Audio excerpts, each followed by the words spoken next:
Hallelujah, praise the Lord, everybody, and welcome to Tabernacle Ministry International and the Church of the Rock International. It gives me great pleasure once again to be amongst a wonderful people and to serve you with the Word of God.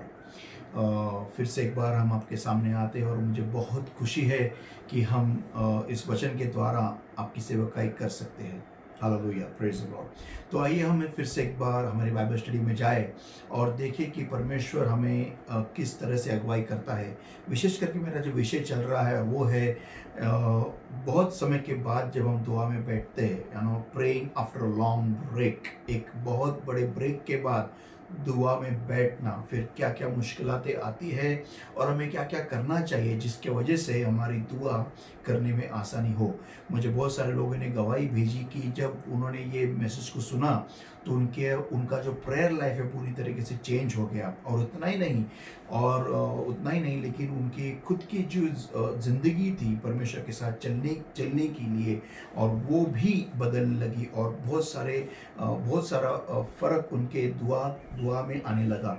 तो मैं विश्वास करता हूँ और मुझे बहुत ही खुशी भी हो रही है उसी समय कि ये जो मैसेजेस है ये लोगों में बहुत बड़ा कार्य कर रहे हैं। तो बिना कोई समय गवाते हुए हम तुरंत दुआ करेंगे और पवित्र आत्मा का स्वागत करते हुए आज की बाइबल स्टडी हम आगे लेके जाएंगे। Thank you Lord, thank you Jesus, thank you master, wonderful Lord my God. Today we come to you the way we are, but we come to change, we will become more like you.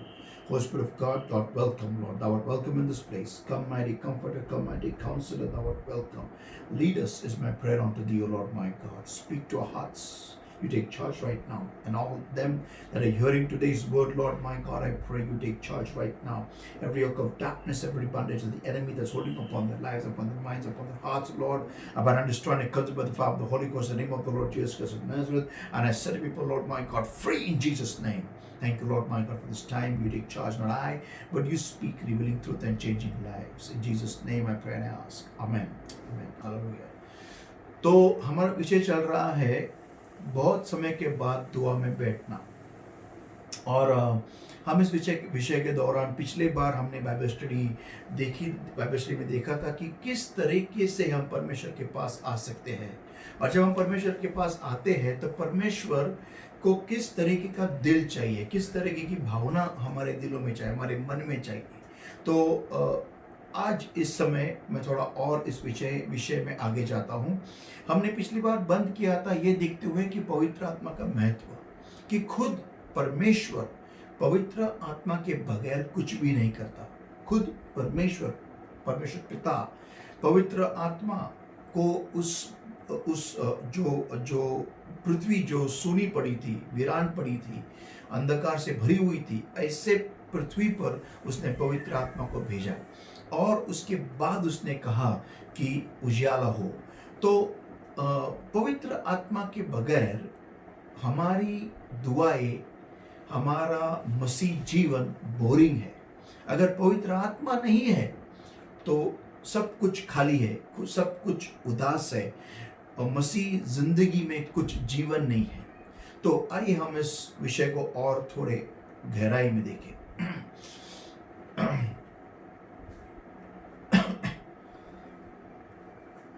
पवित्र आत्मा का महत्व हमें सिर्फ उत्पत्ति की किताब में नहीं दिखता, लेकिन इसके अनेक तरीके से परमेश्वर ने पवित्र आत्मा का महत्व लोगों के बीच में लोगों को समझाया है।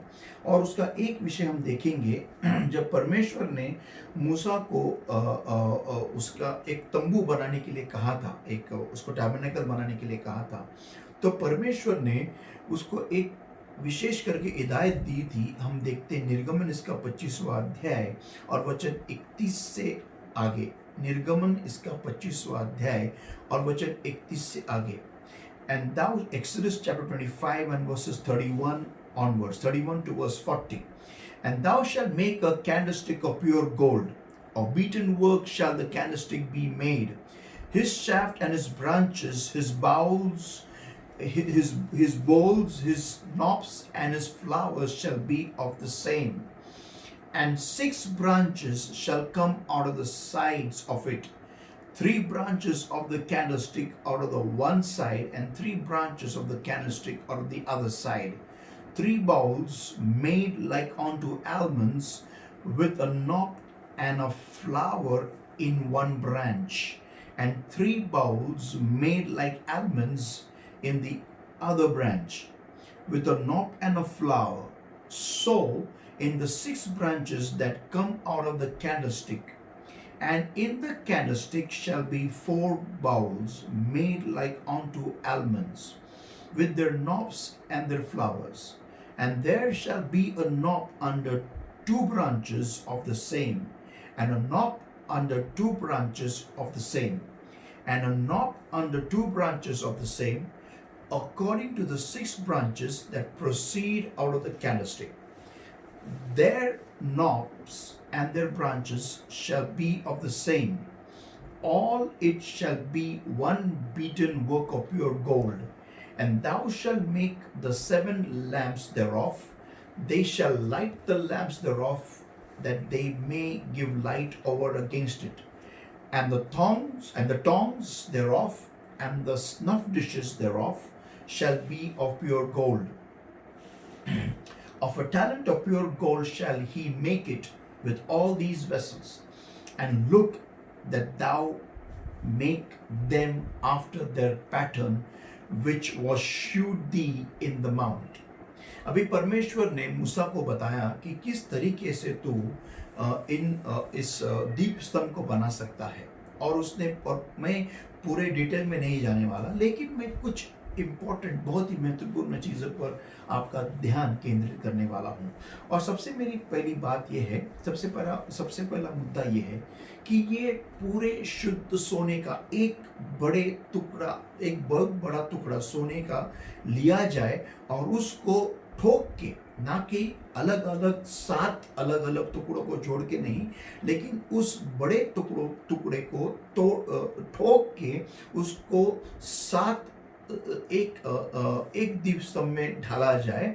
और उसको, उस दीप स्तंभ की विशेषता यह है कि यहाँ पर 3 और यहाँ पर 3 और बीच में एक, ऐसे 7 दीप स्तंभ बनाए जाए। और सबसे पहली बात तो वो एक बहुत ही बड़ा सोने का टुकड़ा लिया जाए। इसका मतलब क्या है कि पवित्र आत्मा जो है वो एक है, उसके 7 अलग अलग तरीके हैं काम करने के, लेकिन पवित्र आत्मा एक है। और एक बात, इस बात को ध्यान में रखा जाए कि उस टुकड़े को ठोका जाए। इसका मतलब क्या है कि जब तक हम खुद को तोड़ते नहीं हैं, जब तक हम खुद को परमेश्वर के सामने टूटे हुए दिल से नहीं जाते, हमें पवित्र आत्मा उसके ज्योति से जलाएगा नहीं।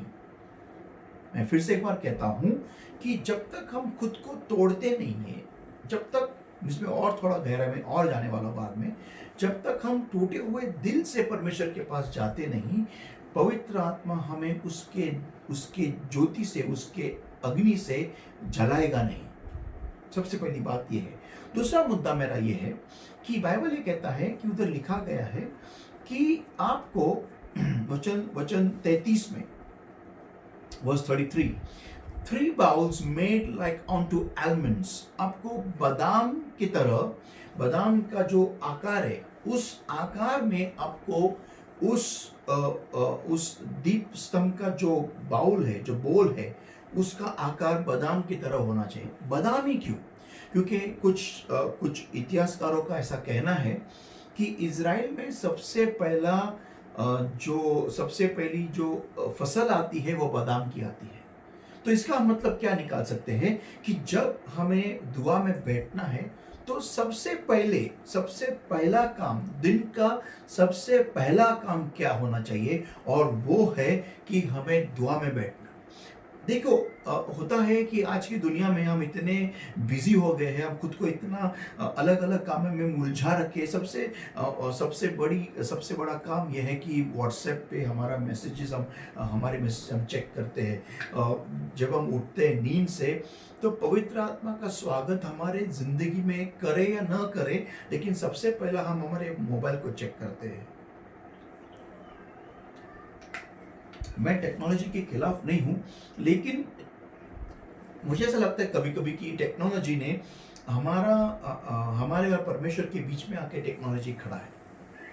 मुझे ऐसा लगता है बहुत बार कि शैतान इस टेक्नोलॉजी का इस्तेमाल इस तरीके से कर रहा है कि हम हमारे ज़िंदगी में परमेश्वर से ज़्यादा सबसे बड़ा स्थान हम इस मोबाइल को दे रहे, इस दुनिया को दे रहे, लोगों को दे रहे। लेकिन ये गलत है। क्यों? क्योंकि जब हम उठते समय सबसे पहला हमें पवित्र आत्मा के सामने जाना ज़रूरी है। पवित्र आत्मा को पहला स्थान देना ज़रूरी है। प्रभु यीशु मसीह को पहला स्थान देना ज़रूरी है। हम वो करते नहीं। हम क्या करते हैं कि हम हमारा ध्यान जो है वो बाकी चीज़ों पे ज़्यादा डाल देते हैं, ना कि पवित्र आत्मा की उपस्थिति में रहना, ना कि पवित्र आत्मा के साथ सहभागिता करना। और इसकी वजह से होता क्या है कि हम परमेश्वर से हम थोड़े धीरे धीरे धीरे धीरे दूर दूर दूर चलने लगते हैं, और इसकी वजह से हमारे दुआ में फर्क पड़ जाता है। हमारे पवित्र आत्मा के साथ जो हमारा रिश्ता है वो टूटने लगता है। तो संतों ध्यान में रखिए कि जो आलमंड या फिर बादाम की जो उपज है वो सबसे पहले आने वाली उपज है पूरे इजराइल राष्ट्र में। तो इसका मतलब क्या है कि अगर हमें पवित्र आत्मा में बढ़ना है, अगर हमें परमेश्वर के नज़दीक जाना है, तो हमें सबसे पहली बात तो यह है, दिन में जैसी दिन की हमारी शुरुआत हो, तुरंत हमें देखो गॉस्पेल सॉन्ग सुनना नहीं है, परमेश्वर के गीतों को सुनना नहीं है, लेकिन परमेश्वर के सामने जाके बैठना है। परमेश्वर के सेवक का वचन को सुनना नहीं है। बहुत लोग क्या करते हैं कि सुबह सुबह उठते हैं और मोबाइल पे वचन लगा देते हैं।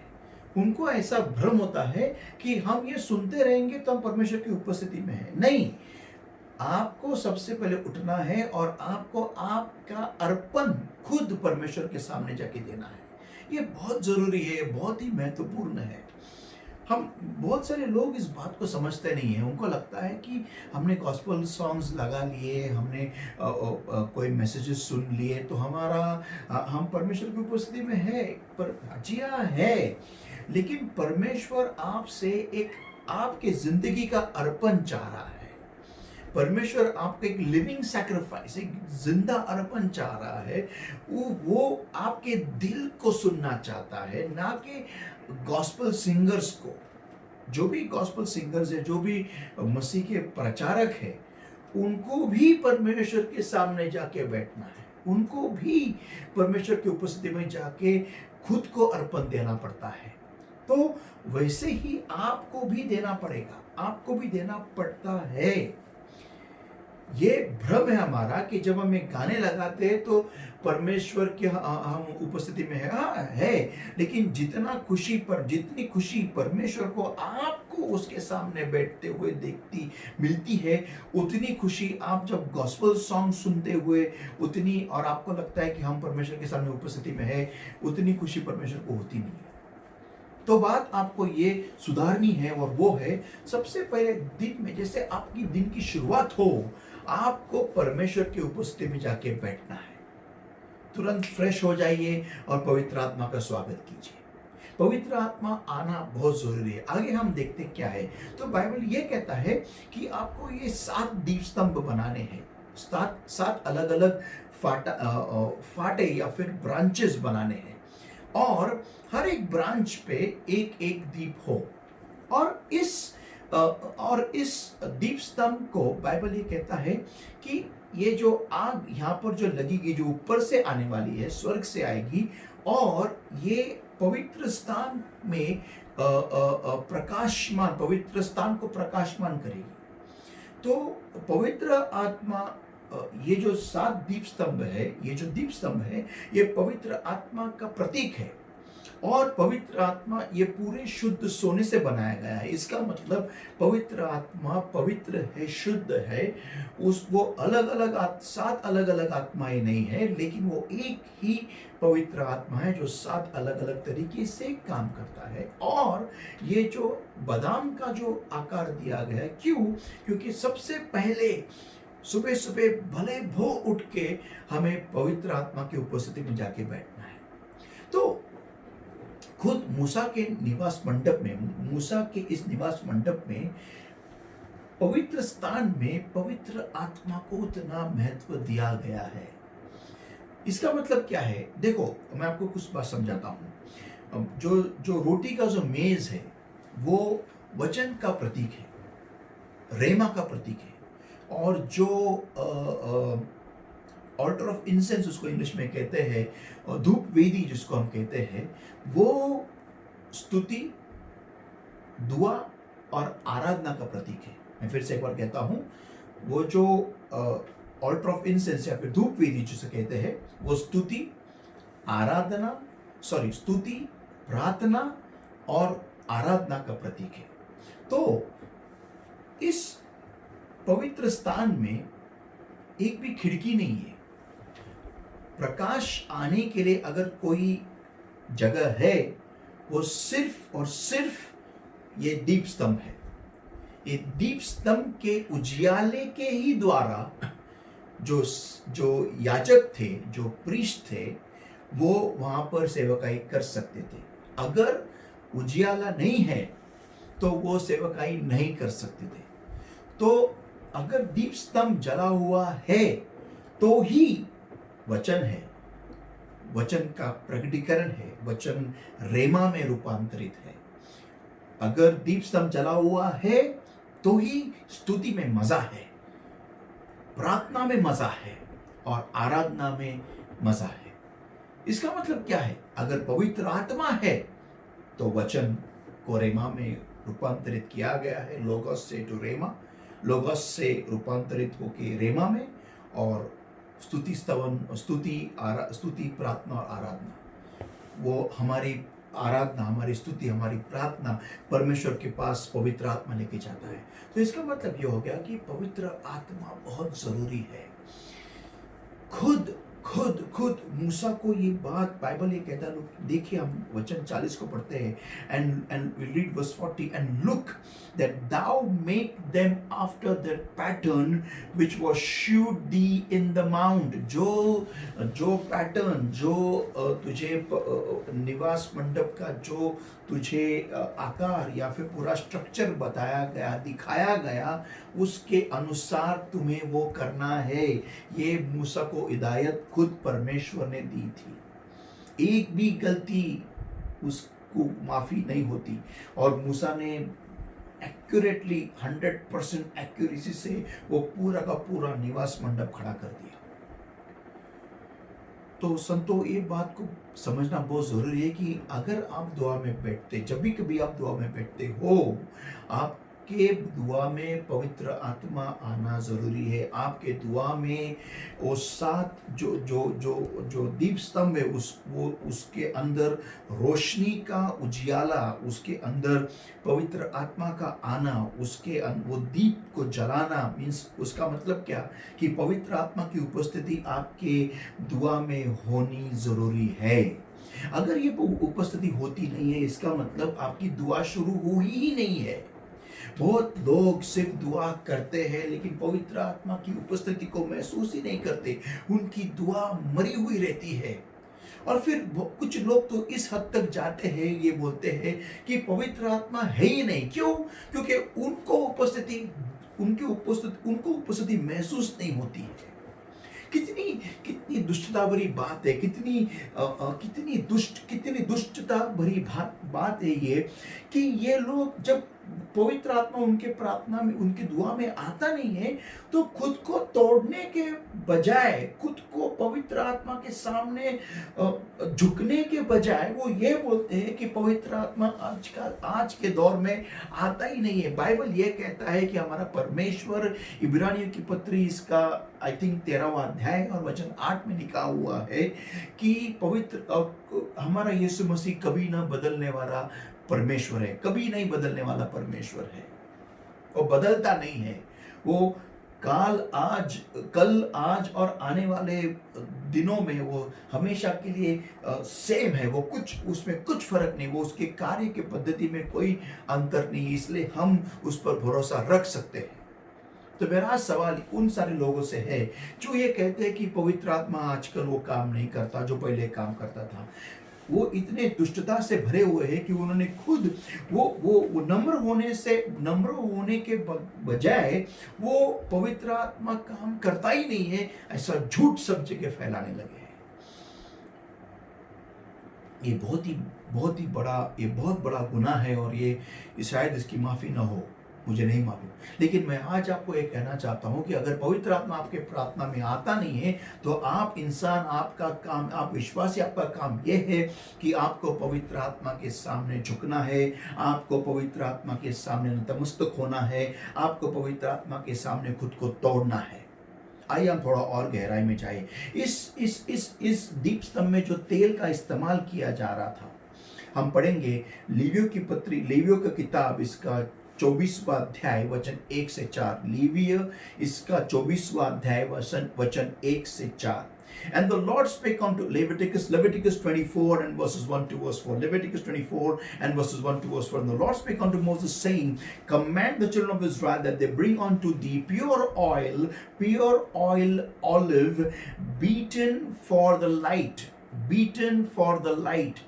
to cause the lamps to burn continually. ये बात मैं फिर से दोहरा रहा हूँ। Command the children of Israel that they bring unto thee pure oil olive, beaten for the light, to cause the lamps to burn continually, without the veil of the testimony. In the tabernacle of the congregation shall Aaron order it from the evening unto the morning before the Lord continually. It shall be a statute forever in your generations. It shall be a statute forever in your generations. He shall order the lamps upon the pure candlestick before the Lord continually. He shall order the lamps upon the pure candlestick before the Lord continually.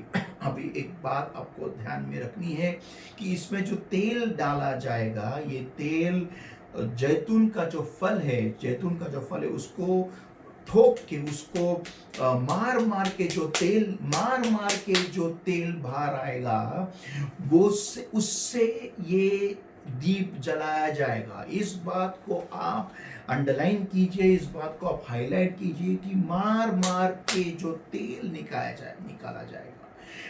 आपको ये बात जरूरी है और समझना बहुत ही महत्वपूर्ण है कि पवित्र आत्मा के साथ आप जब चलते हो, पवित्र आत्मा आपको मारेगा, पवित्र आत्मा आपके इस देह को मारते रहेगा। और आप जब इस सफर को करने लगते हैं, सफर की शुरुआत करते हैं, सफर में जब आप चलने लगते हैं पवित्र आत्मा के साथ में, जब पवित्र आत्मा आपके इस देह को मारने लगता है, उसमें से एक तेल आता है, और उसके द्वारा ये तेल जो है वो आपके वो अभिषेक में उसका एक रूपांतर होता है, और पवित्र आत्मा का अभिषेक आपके ऊपर और बढ़ने लगता है।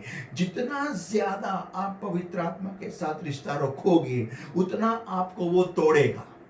बहुत सारे लोग जो दुआ में जब बैठते हैं तो उनको वो कहते हैं कि पवित्र आत्मा ने मुझे इसके बारे में दिखाया, उसके बारे में दिखाया, मुझे इसके बारे में मुझे गाइडेंस आया, उसके बारे में मुझे गाइडेंस आया। मुझे एक बात समझ में आती नहीं कि पवित्र आत्मा हमेशा आपको दूसरों के बारे में क्यों दिखाता है। ये मुझे बहुत बड़ा सवाल है, बहुत बड़ा सवाल है।